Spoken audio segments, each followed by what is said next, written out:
इस लेक्चर में बात को आगे बढ़ाते हैं और देखते हैं कि रियल लाइफ के अंदर सेल्फ ड्राइविंग कार के क्या नुकसानात हुए हैं और कौन से प्रॉब्लम्स हमें फेस हुए हैं। मार्च 18 2018 को सेल्फ ड्राइविंग कार थी जिसने एक पेडिस्ट्रियन को कत्ल कर दिया। उसका जो मशीन लर्निंग मॉडल था वो उस पेडिस्ट्रियन को डिटेक्ट नहीं कर सका। उसके सिर्फ 5 दिन बाद ये जो ऊबर की गाड़ी थी ये लेवल 3 की थी, लेवल 3 ऑटोनोमस व्हीकल था। उसके सिर्फ 5 दिन बाद 23 मार्च 2018 को टेस्ला की लेवल 2 गाड़ी थी जिसने एक बंदे को कत्ल कर दिया, क्योंकि वो बंदा गाड़ी चला रहा था और टेस्ला की गाड़ी जो लेन थी उनको आपस में डिफ्रेंशिएट नहीं कर सकी कि लेन कब चेंज हो रही है। अब बताइए, दोनों टेक्निकल फॉल्ट है और उसकी वजह से इंसान की ज़िंदगी ख़त्म हो गई। आप फिल्मों में देखते हैं ना कि टर्मिनेटर्स आएंगे, इंसानों को कत्ल कर रहे हैं, तो ये भी उसी की एग्जांपल्स है कि एल्गोरिथम है और एल्गोरिथम ने इंसान को कत्ल कर दिया और जवाब में किसी को सज़ा नहीं हुई, कोई कुछ नहीं हुआ। This is like part of the game. जो कुछ हुआ, केस चल रहे हैं, वो कोर्ट में अभी तक चल रहे हैं, उसका कोई हल अभी तक निकला नहीं है। तो ये बड़े प्रॉब्लम्स हैं, ये एथिकल डिलेमाज में, इश्यूज़ भी हमारे पास हैं कि ऐसी सूरत के अंदर क्या किया जाएगा।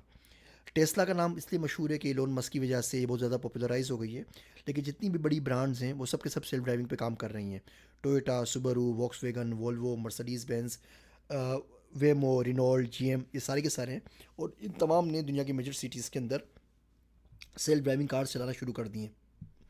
जिस तरीके से आप एक आम गाड़ी इंश्योर करते हैं, बिल्कुल इसी तरीके से सेल्फ ड्राइविंग कार होती है, वो भी इंश्योर्ड होती है।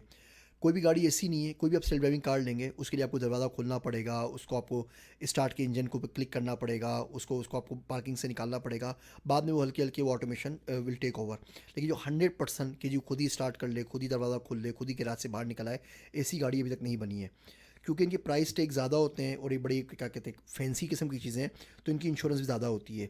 एक आम टेस्ला गाड़ी इस वक्त अमेरिका के अंदर तकरीबन $1913 की पर ईयर इंश्योर्ड होती है और जो इसका जो प्रीमियम जो टेस्ला के नए मॉडल्स हमारे पास हैं वो तकरीबन $3000 के ऊपर साल के ऊपर इंश्योर्ड होते हैं। इसको अगर आप कंपेयर करें तो मेरे पास जो फोर्ड स्टेशन वैगन है उसकी जो कॉस्ट है पूरे साल की वो सिर्फ $700 है कम्प्रीहेंसिव इंश्योरेंस की, जिसमें तमाम दोनों साइड्स कवर होती हैं। एक आम बेसिक इंश्योरेंस जो होती है वो $350 की भी होती है, लेकिन डिपेंड करता है कि आप किस शहर के अंदर, किस स्टेट में। मैं क्योंकि न्यू जर्सी के अंदर हूँ, तो न्यू जर्सी के अंदर रेट निस्बतन बहुत कम है बजाय न्यूयॉर्क के। न्यूयॉर्क में के रेट तो यहाँ से 5 गुना ज़्यादा है। नॉर्थ कैरोलिना में कम है, फ्लोरिडा में उससे भी कम है, कैलिफोर्निया में बहुत ज़्यादा है। तो इट ऑल्सो डिपेंड्स कि आप कहाँ रह रहे हैं, आप टेक्सास में या कौन सी स्टेट के अंदर हैं या दुनिया के कौन से मुल्क के अंदर हैं। लेकिन जनरली अभी सेल्फ ड्राइविंग कार की जो इंश्योरेंस रेट्स हैं वो आम गाड़ियों के मुकाबले में ज़्यादा हैं। सेल्फ ड्राइविंग कार के बहुत सारे बेनिफिट्स भी होते हैं। मिसाल के तौर पे ये बहुत ज़्यादा सेफ़र है आम गाड़ियों के मुकाबले में। दुनिया भर में जो एक्सीडेंट्स होते हैं उसमें 93% जो तकरीबन एक्सीडेंट्स होते हैं वो इंसानी ख़ता की वजह से, इंसानी एरर की वजह से होते हैं। अगर सेल्फ ड्राइविंग कार रोड के ऊपर है तो स्पीड में बिल्कुल बम्पर टू बम्पर चल सकते हैं, बिकॉज उनका कंट्रोल मैकेनिज्म ज़्यादा अच्छे हैं, वो बहुत जल्दी ब्रेक लगा सकते हैं। इंसान को अगर कुछ सेकंड लगते हैं कोई डिसीजन लेने में, तो कंप्यूटर को नैनो नैनो नैनो सेकंड्स, मिली सेकंड्स लगेंगे। तो कंप्यूटर इंसान के मुकाबले में लाखों करोड़ों गुना ज़्यादा स्पीड के साथ डिसीजन ले सकता है। लेकिन जब हमारे पास ये लेवल 5 की गाड़ियाँ आ जाएंगी रोड के ऊपर, तो बहुत सारे इथिकल, लीगल और ये बहुत सारे माशरती हमारे पास प्रॉब्लम्स होंगे जो जन्म लेंगे, और आने वाला वक्त ही बता सकता है कि इनको हम किस तरीके से डील करेंगे। लेकिन बहुत सारे साइंसदान हैं, बहुत सारे लोग हैं जो अभी से इन बातों के ऊपर सोच रहे हैं। आपने डॉक्टर जुनैद कादिर का इथिक्स का लेक्चर लिया, मेरा भी अभी आप इंशाल्लाह ताला इथिक्स का मॉड्यूल लेंगे, उसमें इन तमाम चीज़ों को हम बड़ी तफसील से डिस्कस करेंगे। उम्मीद है छोटा सा introduction to self driving car का मॉड्यूल आपको पसंद आया होगा।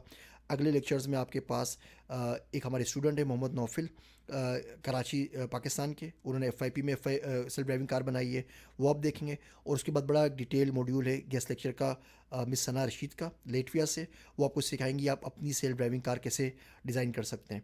तो इस 40-45 मिनट के तीनों मॉड्यूल्स के अंदर इंशाल्लाह ताला आप इस काबिल हो जाएंगे अपनी सेल्फ ड्राइविंग कार खुद बना सकें। इंट्रोडक्शन टू एआई के लेक्चर के अंदर इस मॉड्यूल को हमने इसलिए डाला है कि आजकल चीज़ें बहुत फैंसी हैं और आजकल चीज़ें बड़ी बज़ वर्ड्स हैं, तो आपको पता लगे कि एआई किन डायरेक्शंस में जा रही है, कहाँ जा रही है और किस तरीके से पूरी फील्ड शेप अप हो रही है।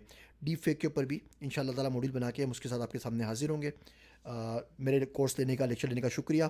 आप जो कुछ भी इससे सीख रहे हैं या सिर्फ ड्राइविंग कार बना रहे हैं तो प्लीज़ उसको ट्विटर के ऊपर जाके टेक किया करें इस कोर्स के लिंक के साथ, ताकि ज़्यादा से ज़्यादा लोग आके इस कोर्स को ले सकें और ज़्यादा से ज़्यादा लोग इन नई टेक्नोलॉजीज़ को पढ़ सकें, अपने मुस्तकबिल को महफूज, सिक्योर और बेहतर बना सकें, जो कि आगे की इमर्जिंग टेक्नोलॉजीज़ हैं। आप लोगों का बहुत बहुत शुक्रिया। जज़ाकल्लाह खैर।